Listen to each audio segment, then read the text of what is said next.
मुंबई की एक आलीशान बिल्डिंग श्रद्धा हाइट्स में 20 मंजिलें थीं और वहां की आधुनिक लिफ्टें बहुत तेज और सुविधाजनक थीं। लेकिन एक अजीब बात थी, उस बिल्डिंग में 13वीं मंजिल का कोई बटन नहीं था। लिफ्ट में 12वीं के बाद सीधा 14वीं मंजिल का बटन होता। लोगों ने पूछा तो जवाब मिला, ये अंधविश्वास है, बस वास्तु दोष के कारण 13 को स्किप किया गया है। लेकिन लोगों को अंदाजा नहीं था कि इसके पीछे एक भयानक रहस्य छिपा है। राहुल नाम का एक युवक जो आईटी कंपनी में काम करता था, हाल ही में श्रद्धा हाइट्स की 12वीं मंजिल पर शिफ्ट हुआ था। वह अपने ऑफिस से देर रात लौटता और लिफ्ट से ऊपर जाता था। उसे अजीब लगता कि 13 नंबर क्यों गायब है, लेकिन उसने ज्यादा सोचा नहीं। एक रात लगभग 1 बजे वह काम से लौट रहा था। लिफ्ट में वह अकेला था। उसने 12वीं मंजिल का बटन दबाया। लिफ्ट ऊपर चढ़ने लगी, लेकिन अचानक बीच रास्ते में झटका लगा और लाइटें फ्लिकर करने लगी।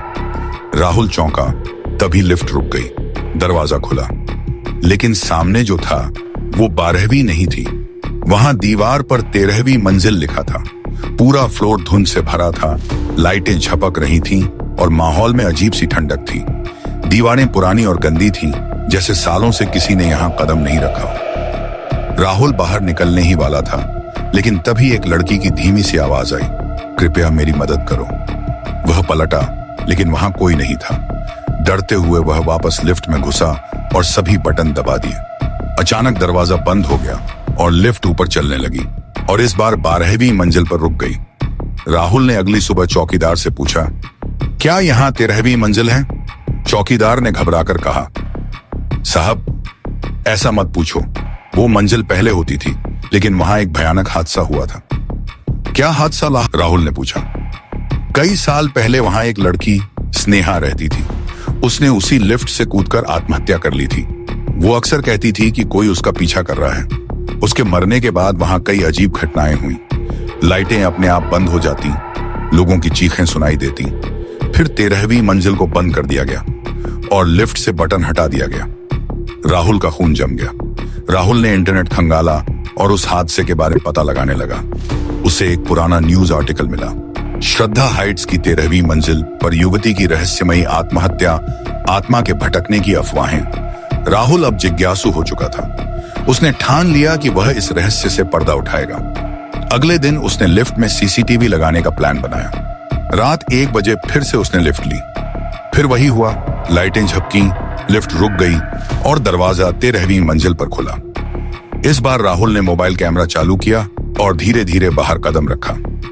यह मंजिल किसी पुरानी भूतिया फिल्म का सेट लग रही थी। हर कोना सन्नाटे में डूबा था। राहुल ने मोबाइल की लाइट जलाई और देखा एक पुराना झूला जो अपने आप हिल रहा था। तभी पीछे से फिर वही आवाज आई, मेरी मदद करो। राहुल पलटा। एक लड़की सफेद साड़ी में खड़ी थी, बाल बिखरे हुए, चेहरा आधा जला हुआ। उसकी आंखों से खून बह रहा था। कौन हो तुम?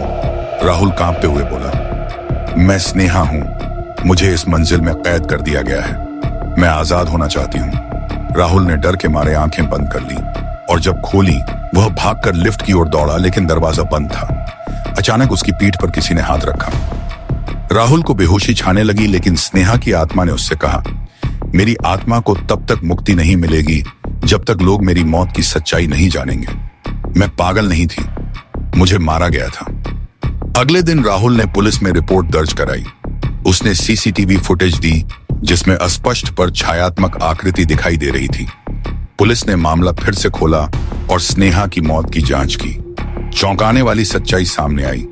उसे एक बिल्डर ने छेड़खानी के बाद मार डाला था और उसे आत्महत्या का रूप दे दिया गया। कुछ ही दिनों में आरोपी गिरफ्तार हुआ और 13वीं मंजिल की सफाई करवाई गई। उस रात राहुल फिर से 13वीं मंजिल गया।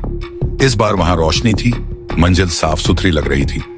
वहां एक हल्की सी रोशनी में स्नेहा खड़ी थी, मुस्कुराती हुई। धन्यवाद, उसने कहा और एक चमक के साथ गायब हो गई। अब 13वीं मंजिल को आधिकारिक रूप से फिर से खोला गया। बटन भी वापस लग गया। लेकिन अब भी कुछ लोग कहते हैं, अगर आप रात 1 बजे लिफ्ट में अकेले हों तो वो फिर प्रकट होती है, शुक्रिया कहने या शायद कुछ और।